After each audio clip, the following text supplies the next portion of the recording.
Shalom dan selamat pagi kepada semua jemaat.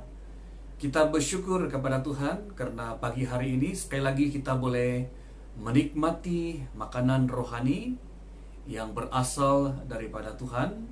Dan biarlah firman Tuhan yang kita akan dengar pada pagi hari ini akan menyegarkan iman kita dan akan menguatkan kita semua sehingga hidup kita bukan sahaja boleh bertahan dalam setiap keadaan, tetapi juga kita boleh bertumbuh dan berkembang semata-mata untuk kemuliaan Tuhan. Marilah kita mempersiapkan hati kita terlebih dahulu. Kita berdoa mempersiapkan hati kita. Mari kita berdoa. Bapa di surga, kami mohon pertolongan daripada Roh Kudus Tuhan yang memimpin kami ketika kami mendengar firman-Mu. Kalau dengan kekuatan kami tidak mampu ya Tuhan, kami mohon Roh Kudus Tuhan yang akan memberi pengertian dan mengajarkan kepada kami kebenaran dan memampukan kami untuk melakukan firman-Mu. Dalam nama Yesus Kristus kami sudah berdoa. Amin. Saudara-saudari, firman Tuhan yang kita akan pelajari bersama-sama pada pagi hari ini yaitu di dalam kitab 2 Raja-Raja bab yang keempat ayat yang pertama sehingga ayat yang ketujuh. Dan melalui pembacaan firman Tuhan yang kita sudah dengar sebentar tadi, saya menarik satu tema yang menjadi pelajaran kita bersama, yaitu bertumbuh dalam kesukaran. Saudara-saudari yang sekasih dalam Tuhan Yesus Kristus, jikalau kita melihat sebuah pokok yang berbuah lebat, itu sebenarnya bermula dari biji benih yang kecil. Dan dalam proses pertumbuhan, biji benih itu akan melewati banyak keadaan yang tidak menyenangkan. Banyak fase musim yang dilaluinya untuk bertumbuh dan menjadi pokok yang besar, kuat, dan berbuah. Saudara-saudari yang saya kasih dalam Tuhan Yesus, hari ini kita mau belajar di mana walaupun dalam keadaan yang sukar, yang susah, banyak musim, banyak fase yang harus kita lalui, tetapi kita mau belajar dalam segala musim kita tetap bertumbuh, berkembang, dan berbuah lebat.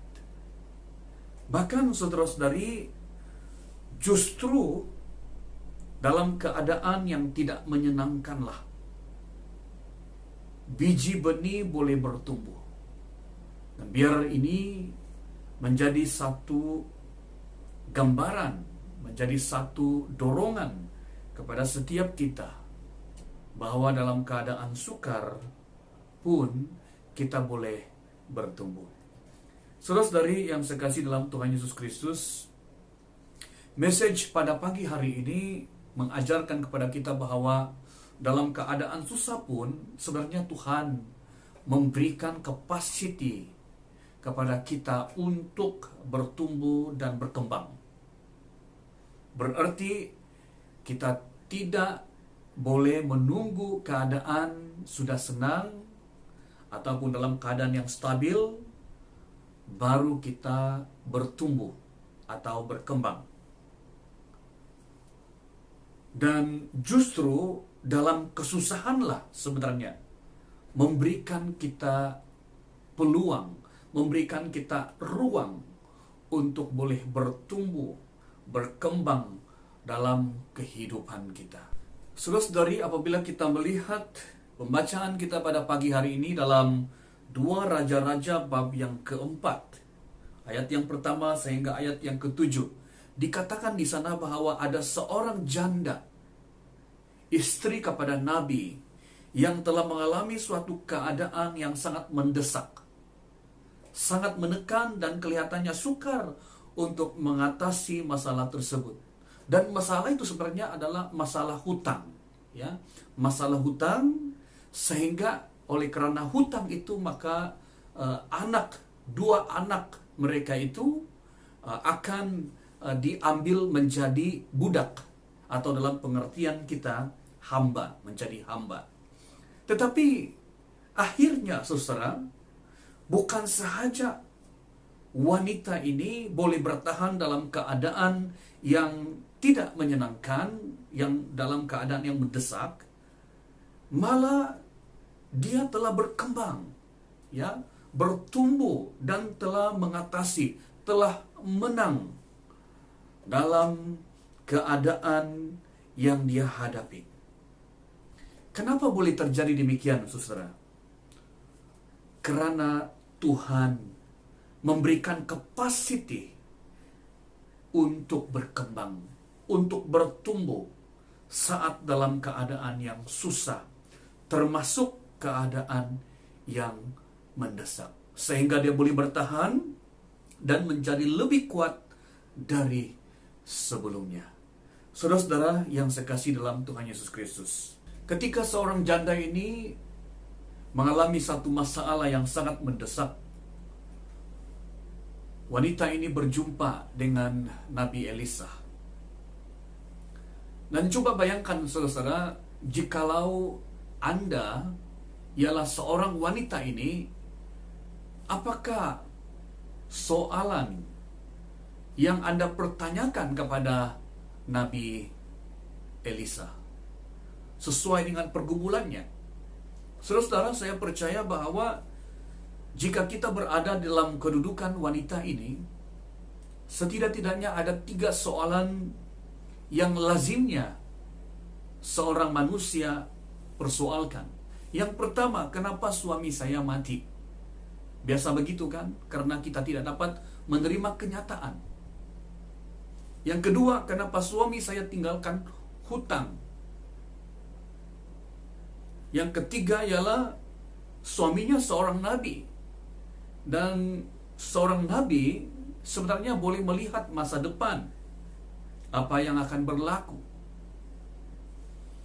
Tapi kenapa dia tidak beritahu sesuatu yang terjadi kepada dirinya pada masa akan datang?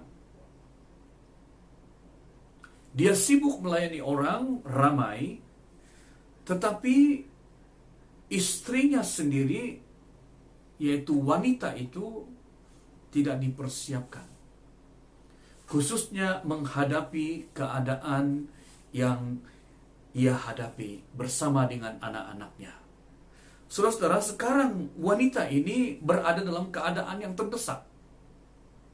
Karena kalau tidak dapat membayar hutang, maka pastilah kedua anaknya menjadi tebusan dan dijadikan sebagai hamba ataupun budak.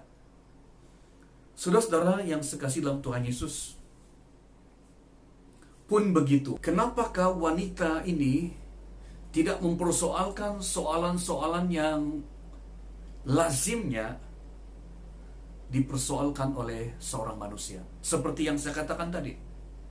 Kenapa suaminya mati? Kenapa dia meninggalkan hutang?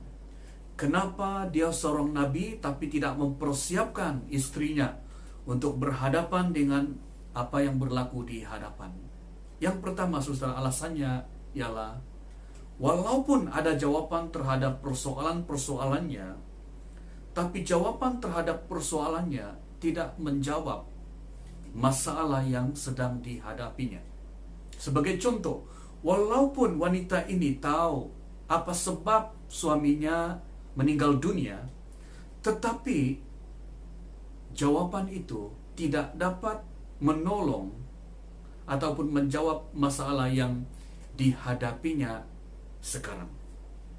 Yang kedua ialah apabila wanita ini mempersoalkan, maka wanita ini tidak menemukan jalan penyelesaian atau jawaban terhadap keperluannya.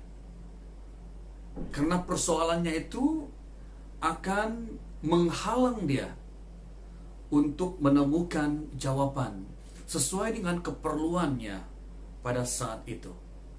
Saudara-saudara, dalam keadaan terdesak, kita perlukan jalan penyelesaian dan bukan persoalan-persoalan yang tidak menjawab masalah yang kita sedang hadapi. Berarti, saudara, saya boleh menyimpulkan bahwa tidak semua soalan dapat menjawab persoalan.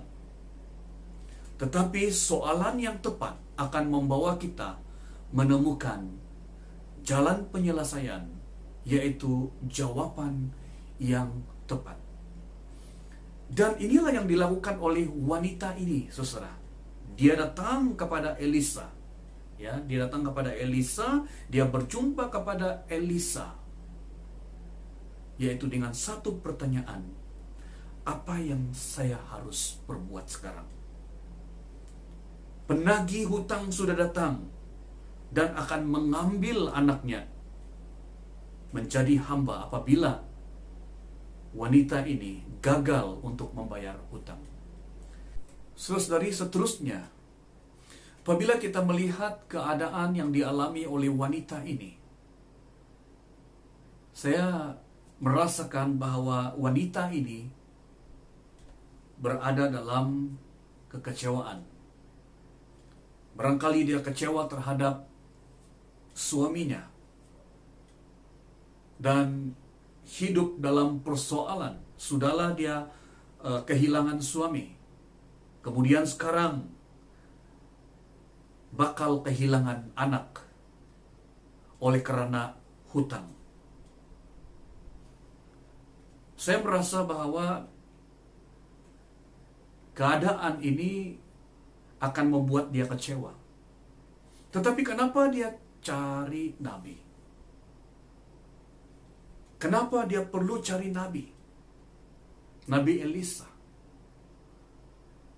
Saudara-saudara, ini memberi message kepada kita bahwa walau apapun yang dia alami, itu tidak dapat memisahkan dengan imannya kepada Tuhan. Imannya kepada kepercayaannya. Berarti, saudara, wanita ini masih dan tetap berpegang teguh, berharap penuh kepada Tuhan yang dia percayai. Sebab itu, dia tetap mencari nabi, sungguh pun barangkali dia kecewa terhadap suaminya, yang juga adalah seorang nabi. Saudara, pada zaman itu, nabi sangat dihormati.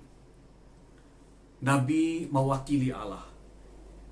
Terima nabi, maka kamu akan menerima berkat daripada Allah. Jadi, walaupun wanita ini merasakan kelukaan ataupun kekecewaan ataupun persoalan-persoalan yang barangkali boleh melumpuhkan imannya, tetapi terlihat di sini, saudara, bahwa wanita ini tetap berpegang teguh kepada kepercayaannya. Walaupun manusia boleh mengecewakan, tetapi jangan sampai oleh karena kekecewaanmu engkau melepaskan imanmu.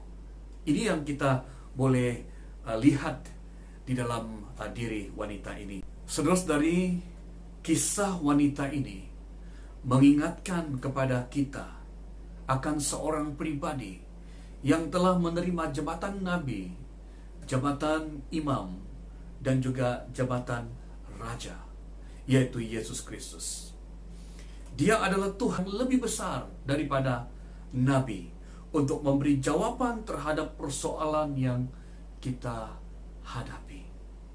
Saudara-saudara, jangan lupa, Yesuslah sandaran kita yang tepat.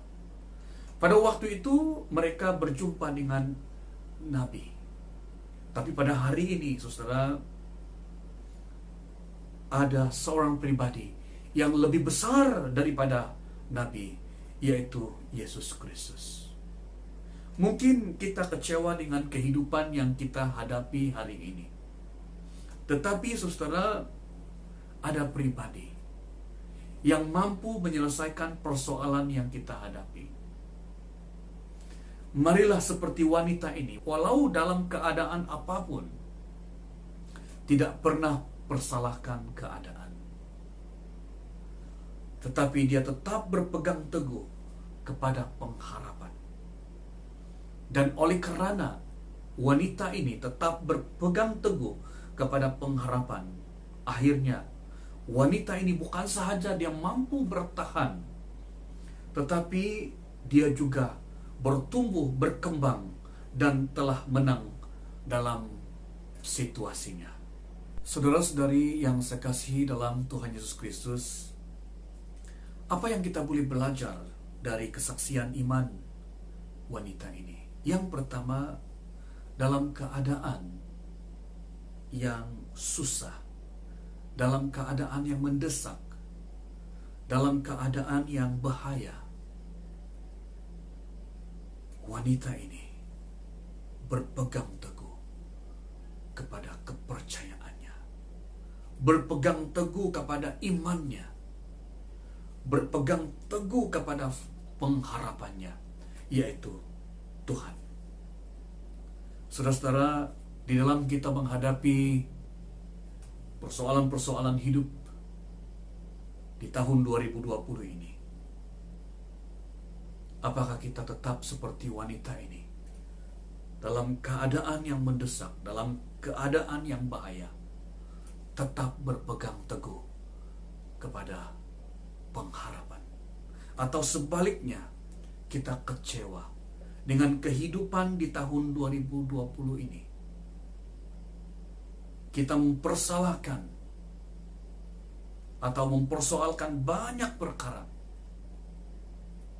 Saudara-saudara, mari kita belajar daripada wanita ini, di mana walaupun dia berada dalam keadaan bahaya, dia tidak mempersoalkan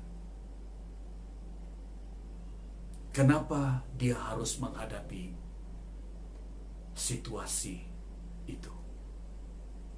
Tetapi apa yang dia lakukan ialah dia berpegang teguh kepada firman Tuhan. Dan seterusnya, yang merupakan tindakan imannya ialah dia bertindak, berjumpa dengan Nabi Elisa, dan pada waktu itu dia datang dan memohon pertolongan, mohon petunjuk bagaimana untuk keluar daripada masalah yang dia hadapi.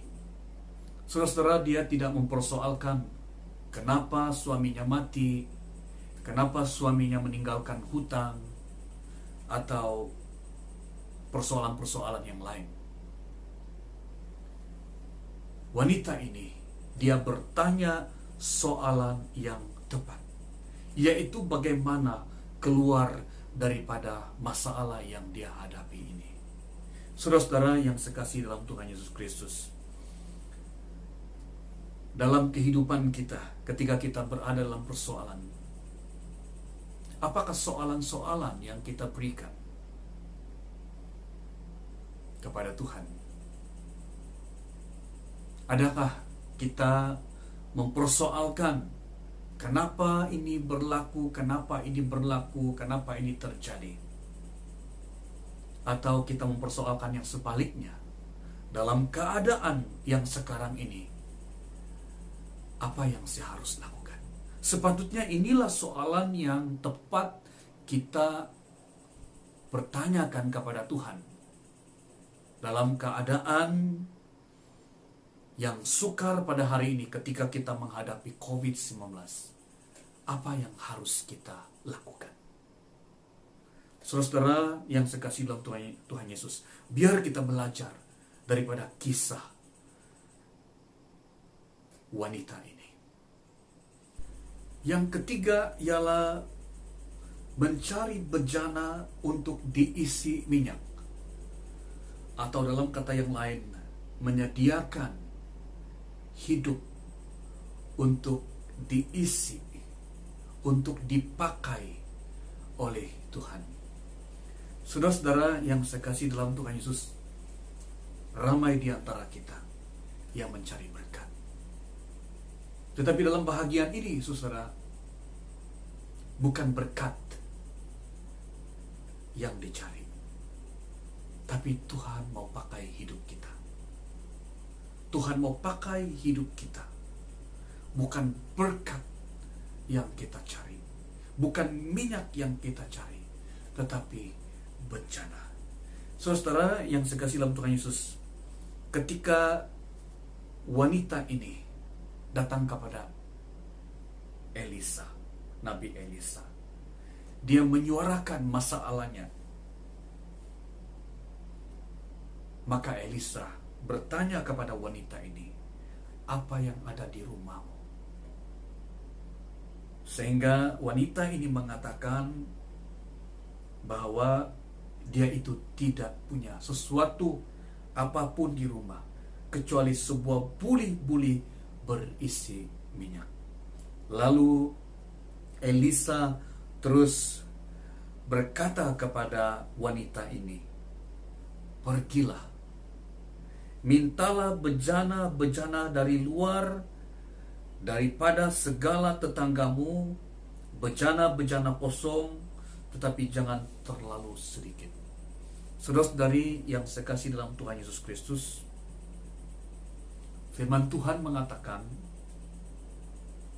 bahwa setelah mereka mendapat bejana-bejana yang kosong itu, maka proses selanjutnya ialah mengisi. Dan kalau kita melihat bahagian firman Tuhan ini, saudara, pada akhirnya ketika mereka mengisi bejana-bejana kosong itu, maka yang habis bukan minyak, tapi yang habis ialah bejana-bejana. Karena selagi ada bejana-bejana, maka minyak tak pernah habis. Saudara-saudari yang saya kasih dalam Tuhan Yesus Kristus, Elisa memberitahu wanita itu supaya mencari bejana sebanyak mungkin. Berarti saudara, Elisa sadar kalau minyak yang ada pada wanita itu sudah cukup. Hanya perlu mencari bejana-bejana yang kosong supaya mendapat minyak yang lebih banyak. Berarti saudara, Elisa bukan risau minyak tak cukup. Karena selagi ada bencana, minyak tak pernah berhenti mengalir. Sekali lagi saya katakan bahwa Elisa bukan risau minyak tak cukup, tetapi yang dia risaukan adalah bejana yang tidak cukup. Sebab itu Elisa menyuruh supaya wanita itu mencari bejana yang tidak sedikit. Saudara-saudara, minyak yang ada pada kita mencukupi. Apa yang lebih penting ialah adakah bejana yang kosong dalam hidup kita untuk diisi minyak. Atau dalam kata yang lain, saudara-saudari, bahwa berkat Tuhan itu terus mengalir dalam kehidupan kita. Adakah bejana-bejana kosong yang ada dalam area kehidupanmu untuk diisi minyak? Saudara-saudara yang saya kasih dalam Tuhan Yesus Kristus, ada bejana, maka ada minyak yang mengalir. Apa yang kita ada, Tuhan dapat lakukan lebih banyak lagi. Tapi persoalannya sekarang ialah, adakah bejana? Lebih banyak bejana dalam hidupmu, lebih banyak minyak yang mengalir.